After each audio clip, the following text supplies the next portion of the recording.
So Darshan ಮತ್ತು Pavithra Gowda bale ಅರ್ಜಿ ವಿಚಾರಣೆ ಈಗ ಆರಂಭ ಆಗಿದೆ. ದರ್ಶನ್ ಪವಿತ್ರ ಗೌಡ ಬೇಲ್ ಅರ್ಜಿ ವಿಚಾರಣೆ ಈಗ ಆರಂಭ ಆಗಿದೆ.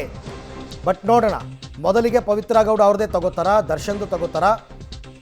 ಒಂದೇ ಬೆಂಚ್ನಲ್ಲಿ ನ್ಯಾಯಮೂರ್ತಿ ವಿಶ್ವಜಿತ್ ಶೆಟ್ಟಿ ಅವರ ಬೆಂಚ್ನಲ್ಲೇ ಬರ್ತಾ ಇರ್ತಕ್ಕಂಥದ್ದು. ಸೊ ಹಾಗಾಗಿ ಇವಾಗ ಬೇಲ್ ಸಿಗುತ್ತಾ ಅಂತ ಪವಿತ್ರ ಗೌಡನೂ ಕೂಡ ಅವ್ರ ಪಡ ವಕೀಲರನ್ನು ಇಟ್ಟಿದ್ದಾರೆ, ಸೆಬಾಸ್ಟಿಯನ್ ಅವ್ರನ್ನ ಇಟ್ಕೊಂಡಿದ್ದಾರೆ. ಹೈಕೋರ್ಟ್ ಕಟಕಟಿಯಲ್ಲಿ ಡಿ ಗ್ಯಾಂಗ್ನ ಜಾಮೀನು ಭವಿಷ್ಯ ಇವತ್ತು ನಿರ್ಧಾರ ಆಗುತ್ತೆ ಬಹುತೇಕ. ಗೊತ್ತಿಲ್ಲ, ಬೇಲ್ ಕೊಟ್ಟೇ ಕೊಡ್ತಾರೆ ಅಂತ ಹೇಳೋಕ್ಕೂ ಬರಲ್ಲ, ಕೊಲೆ ಪ್ರಕರಣ ಆಗಿರೋದ್ರಿಂದ ಕೊಡದೇನೂ ಇರಬಹುದು, ಕೊಡಬಹುದು. ಚಾರ್ಜ್ ಶೀಟ್ ಪ್ರತಿಯೊಂದಿಗೆ ಕೋರ್ಟ್ಗೆ ಆಗಮಿಸಿದ್ದಾರೆ ತನಿಖಾಧಿಕಾರಿ ಚಂದನ್. ಚಾರ್ಜ್ ಶೀಟ್ ಅವರೇನು ಉಲ್ಲೇಖ ಮಾಡಿದ್ರು, ಕೊಟ್ಟಿದ್ರು, ಈಗಾಗಲೇ ಒಂದು ಹೆಚ್ಚುವರಿಯಾಗಿ ಚಾರ್ಜ್ ಶೀಟ್ ಸಲ್ಲಿಕೆ ಮಾಡಿದ್ದಾರೆ, ಇನ್ನೂ 1000 ಪುಟಗಳದ್ದು. ಹಾಗಾಗಿ ಈಗ ಅವರು ಕೂಡ ಬಂದಿದ್ದಾರೆ, ತನಿಖಾಧಿಕಾರಿ ಚಂದನ್ ಅವರು ಇದನ್ನು ಕೋರ್ಟ್ ಗಮನಕ್ಕೆಲ್ಲ ತರ್ತಾರೆ. ಬಟ್ ನೋಡೋಣ ಏನಾಗುತ್ತೆ. ದರ್ಶನ್ ಪರ ವಕೀಲ ಸಿ.ವಿ. ನಾಗೇಶ್ ಅವರು ವಾದ ಮಂಡನೆಯನ್ನು ಮಾಡ್ತಾರೆ. ಪವಿತ್ರ ಗೌಡ ಪರ ಸೆಬಾಸ್ಟಿಯನ್ ಅವರು ಅಪಿಯರ್ ಆಗಬಹುದು ಅಂತ ಅಂದ್ಕೊಂಡಿದ್ದೀನಿ. ಒಟ್ಟಿನಲ್ಲಿ ಹೈಕೋರ್ಟ್ನ ಕಟಕಟಿಯಲ್ಲಿ ಡಿ ಗ್ಯಾಂಗ್ನ ಜಾಮೀನು ಭವಿಷ್ಯ ನಿರ್ಧಾರ ಆಗುತ್ತೆ. ಈಗ 12 ಗಂಟೆಯ ಆಸುಪಾಸಿನ ಸಂದರ್ಭ ಆಗಿರೋದ್ರಿಂದ ಹೆಚ್ಚು ಕಡಿಮೆ 1:30 ತನಕನೂ, ಅಂದರೆ ಕೋರ್ಟ್ದು ಲಂಚ್ ಬ್ರೇಕ್ ತನಕನೂ ವಾದ ಪ್ರತಿವಾದಗಳಾಗಬಹುದು.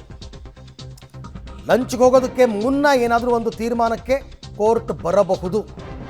ಅಲ್ಲಿ ತನಕನೂ ಟೈಮ್ ಇದೆ, ಇನ್ನು 1-1.5 ಗಂಟೆ ಸಮಯಾವಕಾಶ ಇದೆ. ಅಲ್ಲಿ ತನಕನೂ ವಾದ ಪ್ರತಿವಾದಗಳು ನಡಿಬೇಕಲ್ಲ ಸುದೀರ್ಘವಾಗಿ. ಹಾಗಾಗಿ ಇವಾಗ ಆರಂಭ ಆಗಿರೋದು, ನೋಡೋಣ ಎಷ್ಟೊತ್ತಾಗುತ್ತೆ ಅಂತಂದ್ಬಿಟ್ಟು. ಒಂದು ಕಡೆ ದರ್ಶನ್ ಪರ ಸಿ.ವಿ. ನಾಗೇಶ್, ಸರ್ಕಾರದ ಪರ special public prosecutor Prasanna Kumar, ಮತ್ತು ಪವಿತ್ರ ಗೌಡ ಪರ ಸೆಬಾಸ್ಟಿಯನ್ ವಕೀಲರು ಎಲ್ಲರೂ ಕೂಡ ಹಾಜರಿದ್ದಾರೆ ಈಗಾಗಲೇ.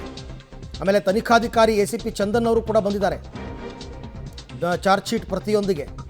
ಏನೇನು ವಾದ ಮಾಡ್ತಾರೆ, ಆಮೇಲೆ ಈಗ ಹೊಸದಾಗಿ ದೋಷಾರೋಪ ಪಟ್ಟಿ ಎಕ್ಸ್ಟ್ರಾ ಸೇರಿಸಿದಾರಲ್ಲ, ಅದರಲ್ಲಿ ಏನೇನು ಅಂಶಗಳಿದೆ ಅದನ್ನು ಕೋರ್ಟ್ ಗಮನಕ್ಕೆ ತರ್ತಾರೆ ಪಬ್ಲಿಕ್ ಪ್ರಾಸಿಕ್ಯೂಟರ್ ಇವತ್ತು. ಏನೇನು ಅಂಶಗಳಿದೆ ಅದರಲ್ಲಿ ಎಕ್ಸ್ಟ್ರಾ ಅಂತಂದ್ಬಿಟ್ಟು. ದರ್ಶನ್ ಪಟ್ಟಣಗೆರೆ ಶೆಡ್ನಲ್ಲಿ ಇರ್ತಕ್ಕಂಥ ಫೋಟೋ, ಒಂದು 8 ಫೋಟೋ ರಿಟ್ರೀವ್ ಮಾಡ್ಕೊಂಡಿದ್ದಾರೆ, ಅದ್ರ ಬಗ್ಗೆನೂ ವಾದ ಆಗುತ್ತೆ. ಸಿ.ವಿ. ನಾಗೇಶ್ ಅವರು ಅಲ್ಲಿರಲೇ ಇಲ್ಲ ದರ್ಶನ್ ಅಂತ ಹೇಳ್ತಾ ಇದ್ರು. ಇವತ್ತೇನು ಹೇಳ್ತಾರೆ ಆ ಫೋಟೋ ಬಂದ ಮೇಲೆ? ರೇಣುಕಾಸ್ವಾಮಿ ಪವಿತ್ರ ಗೌಡಗೆ ಮಾಡಿದ್ದ ಸಂದೇಶದ ಬಗ್ಗೆ ಪ್ರಸ್ತಾಪ ಆಗಿದೆ.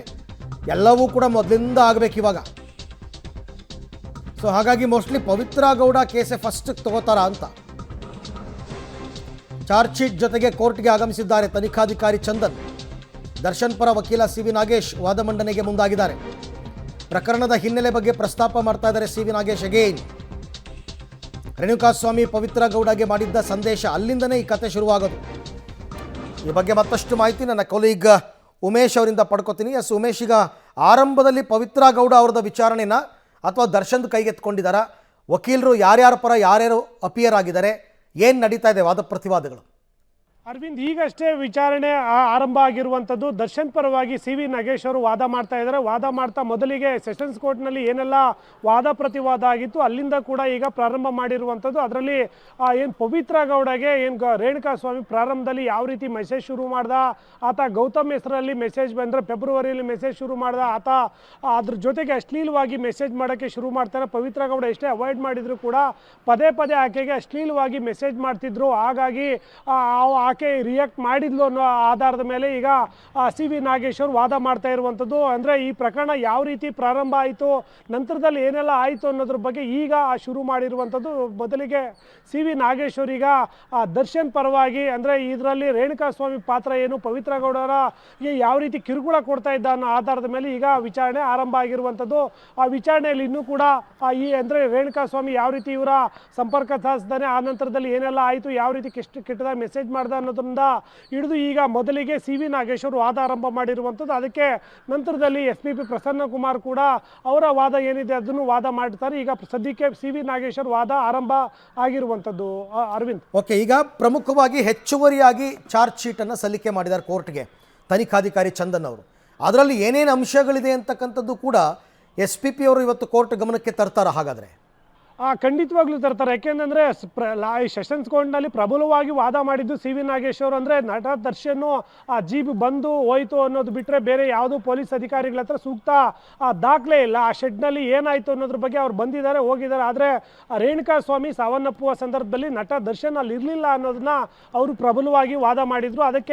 ಅದೇ ಕಾರಣಕ್ಕಾಗಿ ಈಗ SPP ಅವರು ಏನೋ ಅದನ್ನು ವಿರೋಧ ಮಾಡಿ ಕೂಡ ಈಗ ಹೆಚ್ಚುವರಿ ಚಾರ್ಜ್ ಶೀಟ್ ಏನು ಸಲ್ಲಿಸಿದ್ದಾರೆ. ಚಾರ್ಜ್ ಶೀಟ್ ಸಲ್ಲಿಕೆ ಮಾಡುವಂಥ ವೇಳೆಯಲ್ಲಿ ಬೇರೆ ವ್ಯಕ್ತಿಯಿಂದ ಈಗ 8 ಫೋಟೋ ರಿಟ್ರೀವ್ ಆಗಿರೋ ಫೋಟೋದಲ್ಲಿ ಏನು ದರ್ಶನ್ ರೇಣುಕಾ ಸ್ವಾಮಿ ಸಾವನ್ನಪ್ಪದ ಸಂದರ್ಭದಲ್ಲಿ ಆ ಜಾಗದಲ್ಲಿದ್ದರು. ಮತ್ತು ಪಟ್ಟಣಗೆರೆ ಶೆಡ್ನಲ್ಲಿ ಹಲ್ಲೆ ಮಾಡಿದ್ದಕ್ಕೂ ಕೂಡ ಕೆಲವೊಂದು ಸಾಕ್ಷ್ಯಗಳಿದ್ದಾವೆ.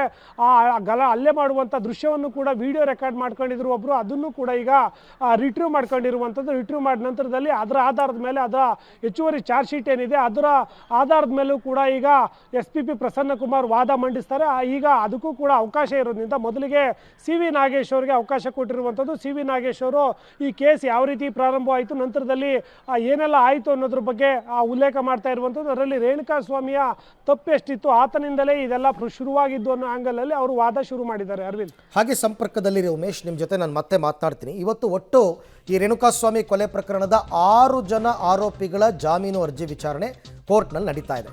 6 ಜನರ ಪರವಾಗಿಯೂ ಇಂಡಿವಿಜುವಲ್ ಆಗಿ ಲಾಯರ್ಸ್ ಅಪಿಯರ್ ಆಗಬೇಕು. 6 ಜನರಿಗೂ ಆಕ್ಷೇಪಣೆಗಳು ಸಲ್ಲಿಕೆ ಆಗಬೇಕು. ಒಂದೇ ಕೇಸ್ ಆಗಿರೋದ್ರಿಂದ ಅದನ್ನು ಒಂದು ಬಂಚ್ ಮಾಡಿಕೊಂಡು ವಿಚಾರಣೆಗೆ ಕೈಗೆತ್ಕೊಂಡಿದ್ದಾರೆ. ಮೊದಲಿಗೆ ಈಗ ದರ್ಶನ್ ವಿಚಾರದಲ್ಲಿ ಸಿ ವಿ ನಾಗೇಶ್ ಅವರು ವಾದ ಮಾಡ್ತಾ ಇದ್ದಾರೆ. ನೋಡೋಣ ಏನೇನಾಗುತ್ತೆ ಅಂತ. ಸಿ ವಿ ನಾಗೇಶ್ ಅವರ ವಾದ ಏನು? ಅಶ್ಲೀಲ ಫೋಟೋಗಳನ್ನು ರೇಣುಕಾಸ್ವಾಮಿ ಕಳಿಸಿದ್ದ, ರೇಣುಕಾಸ್ವಾಮಿ ಪವಿತ್ರಾಗೆ ಕಳಿಸಿದ್ದಂತಹ ಮೆಸೇಜ್ ಬಗ್ಗೆ ಮಾತನಾಡ್ತಾ ಇದ್ದಾರೆ. ಹೆಣ್ಣನ್ನು ಪೂಜಿಸುವ ನಾಡಿನಲ್ಲಿ ಅಶ್ಲೀಲ ಮೆಸೇಜನ್ನು ಆತ ಮಾಡಿದ್ದ. ಇದೆಲ್ಲ ಲೋವರ್ ಕೋರ್ಟಲ್ಲಿ ಆಗಿದೆ. ಮತ್ತೆ ಅದನ್ನು ಈಗ ಹೈಕೋರ್ಟ್ ಗಮನಕ್ಕೆ ತರುವಂತಹ ಕೆಲಸವನ್ನು ಸಿ ವಿ ನಾಗೇಶ್ ಅವರು ಮಾಡ್ತಾ ಇದ್ದಾರೆ. ಹೆಣ್ಣನ್ನು ಪೂಜಿಸುವ ನಾಡಿನಲ್ಲಿ ಅಶ್ಲೀಲ ಮೆಸೇಜ್ ಕಳಿಸಿದ್ದ, ಅದೇನೋ ಫೋಟೋ ಕಳಿಸಿದ್ದ, ಅಶ್ಲೀಲ ಫೋಟೋಗಳನ್ನು ಕಳಿಸಿದ್ದ. ನಿಜ, ಇದು ಎಲ್ರಿಗೂ ಗೊತ್ತಿರೋ ವಿಚಾರ. ಸಾರ್ವಜನಿಕವಾಗಿ ಅವನ್ನು ಪ್ರಸ್ತಾಪಿಸಲು ಸಾಧ್ಯವಿಲ್ಲ. ಅಂದರೆ ಅವನೇನು ಮೆಸೇಜ್ ಮಾಡಿದ್ದ, ಯಾವ ಥರ ಫೋಟೋ ಕಳಿಸಿದ್ದ, ಅದೆಲ್ಲ ಮಾರ್ಚ್ 4ರಂದು ಕಳುಹಿಸಿದ್ದ ಫೋಟೋ ಬಗ್ಗೆ ಅವರು ಮಾಹಿತಿಯನ್ನು ಈಗ ಕೊಡ್ತಾ ಇದ್ದಾರೆ. ಬಟ್ ಇದು ಈ ಕ್ಷಣಕ್ಕೆ ಬರುವ ತೀರ್ಪಲ್ಲ ನನ್ನ ಪ್ರಕಾರ. ಎಗೈನ್ ಇದು ಹೈಕೋರ್ಟ್ಗೆ ಬಂದಿರೋದ್ರಿಂದ ಇಟ್ ಟೇಕ್ಸ್ ಟೈಮ್. ಸುದೀರ್ಘವಾದ ವಾದ ಮಂಡನೆ ಆಗಬೇಕು. ನೋಡೋಣ.